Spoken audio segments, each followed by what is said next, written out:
Bueno, de adentro y de abajo toca hoy el tema de las corporaciones navieras dedicadas al turismo, con y para beneficio del gobierno de Cuba, los grupos de contacto pueblo a pueblo, relaciones que recientemente ambas fueron desaprobadas por la actual administración norteamericana, y también comentaremos sobre el uso de las redes sociales como poderosa arma de combate contra la censura del poder.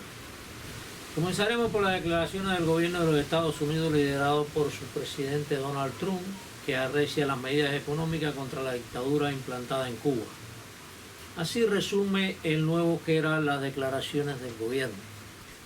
Esta vez le tocó a las empresas navieras y a los grupos de contacto pueblo a pueblo.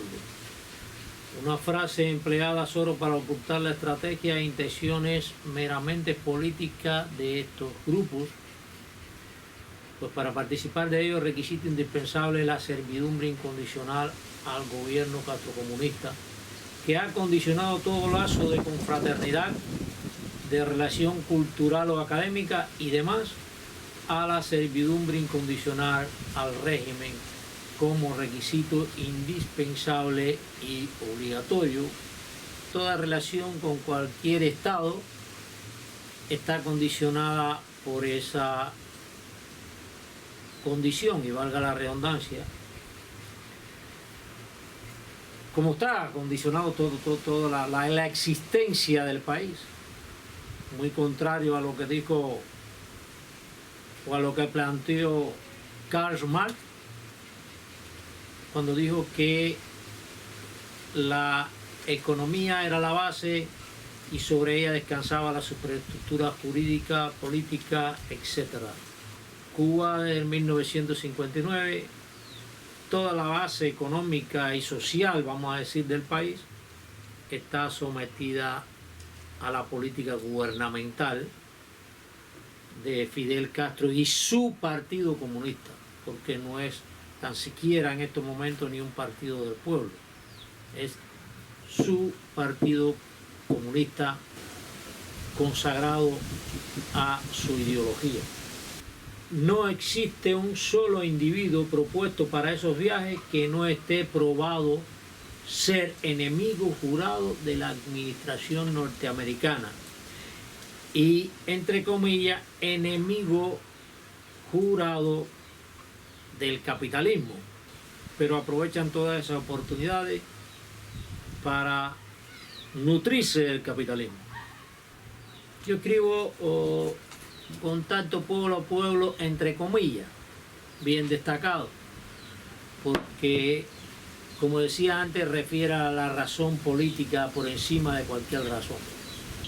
Todo esto viene siendo producto directo del gobierno de Barack Obama queriéndose congraciar con la dictadura. Le salió mal la jugada. Bueno, supongo yo que le salió mal, o le salió como él quería que le saliera, favoreciendo a la dictadura. Porque desgraciadamente el Partido Demócrata de los Estados Unidos siempre ha favorecido al gobierno castrocomunista. Pero bueno, los grupos de contacto, aunque provoca algunos beneficios al país, no es de importancia ante la libre entrada y salida de barcos de turismo, que sí le proporcionan cuantiosas ganancias directas y en moneda dura a la tiranía. Según cifras convenientes al Estado, en 2017 entraron a la isla 320.000 pasajeros. Suponiendo que cada uno gastara un promedio de $100, serían 32 millones, escuchen bien, 32 millones de dólares. Eso fue en el 2017. Y en el 2018, 80 millones de dólares entraron por esta vía. Esta es la entrada directa, sin contar las entradas producto de los contratos con esas compañías. Capitales que van más a ingresar las arcas del poder asegurar la ostentosa vida de las familias que participan en el gobierno, afirmar el acomodamiento de militares y cuerpos represivos que a las obras sociales para mejorar la precaria vida del pueblo de adentro y de abajo, del cubano de a pie, siempre el más explotado y el menos beneficiado. Según el medio informativo, algunos emprendedores dedicados al negocio de la empresa privada, bien destacado entre comillas, aseguran que se verán perjudicados en el sustento a sus familias y no dejan de tener razón. Se les acaban los privilegios, que en última instancia sirven a los intereses del gobierno, pues la empresa privada permitida no es realmente privada, sino planificada, controlada y regulada por el poder, aceptando las condiciones políticas en beneficio del Estado y para servir no a los intereses sociales colectivos, sino como una forma de paliar improductividades e ineficiencias del régimen. Todos los cuentapropistas están conscientes que deben formalizar sus negocios poniendo en primer lugar el objetivo estatal antes que el social. En una economía centralizada donde existe un solo dueño de todo, de instituciones bancarias y comerciales, cuyas gestiones económicas son prioridad del poder exclusivamente, todo, y dígase todo en el sentido más amplio de la palabra, todo el capital va a manos del poder, que no da cuenta a nadie cómo se gasta, ni responde por su empleo, pues esa misma conformación infraestructural está diseñada para ello, para no responder por el despilfarro, para no responder por ese capital o por todo el capital que circula en la nación. Desgraciadamente estos supuestos emprendedores no aman a su prójimo, no lanzan una mirada al cubano de adentro y de abajo, a esa gran mayoría oprimida que no tienen contacto directo con el turismo y que el salario, para ser consecuente, no pasa de $30 mensuales, lo que uno de ellos puede ganar quizás en unas horas o en un día. Buscando opiniones de algunos vecinos, por supuesto cubanos a pie, pude apreciar que la mayor parte no sabían del tema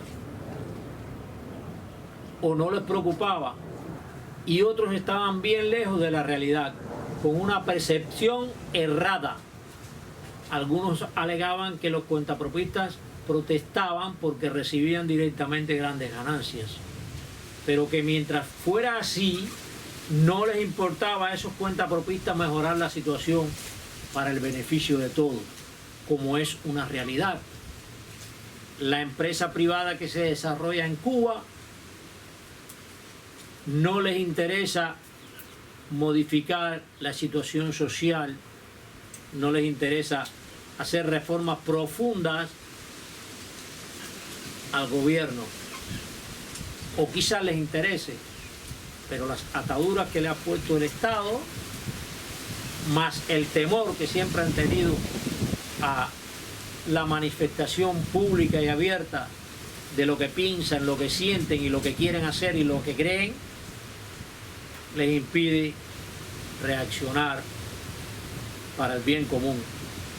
Esta es la psicología socialista de masas, la estrategia utilizada desde el ascenso al poder por medio de la violencia de Fidel Castro, convirtiendo al cubano de adentro y de abajo enemigo de otro cubano también de adentro y de abajo, que tiene menos, unos contra otros, para que no se percaten que toda la base de nuestra miseria no está en el exterior, ni en la entrada y salida de barcos, ni en intercambios podridos plagados de asquerosas politiquerías, ni en supuestos embarcos o agresiones, sino en la estructura de poder bien planificada para mantener al pueblo sumido en promesas y esperanzas de progreso que nunca han llegado.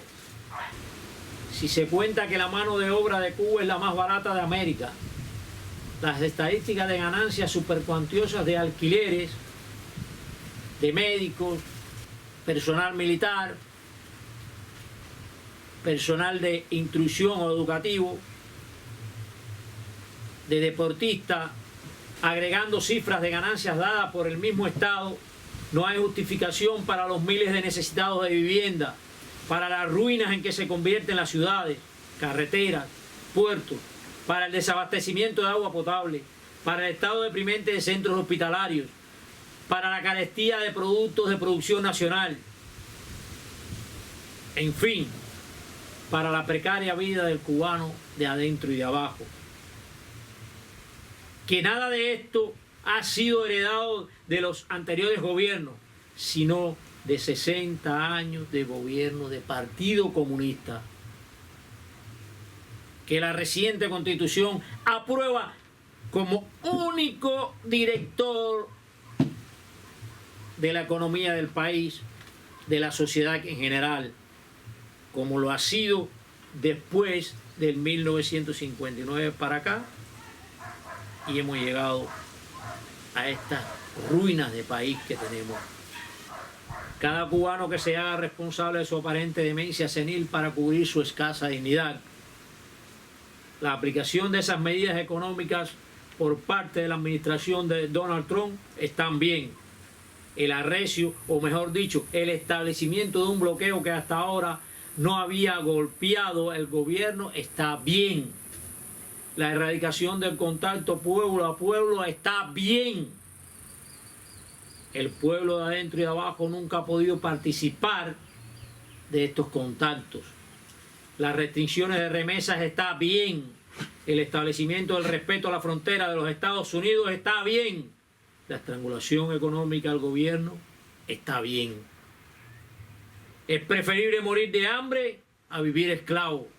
Además, no moriremos de hambre, pues el gobierno, aunque intente culpar a los Estados Unidos de su ineficiencia, las generaciones toman conciencia de dónde radican nuestros males y no estamos aislados del mundo exterior como estas 6 décadas de opresión y censura que hemos vivido.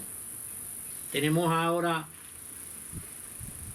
las redes sociales y otros medios de información alternativos que hemos logrado adquirir bajo la presión, bajo la represión, bajo el encarcelamiento de decenas de ciudadanos libres pensadores.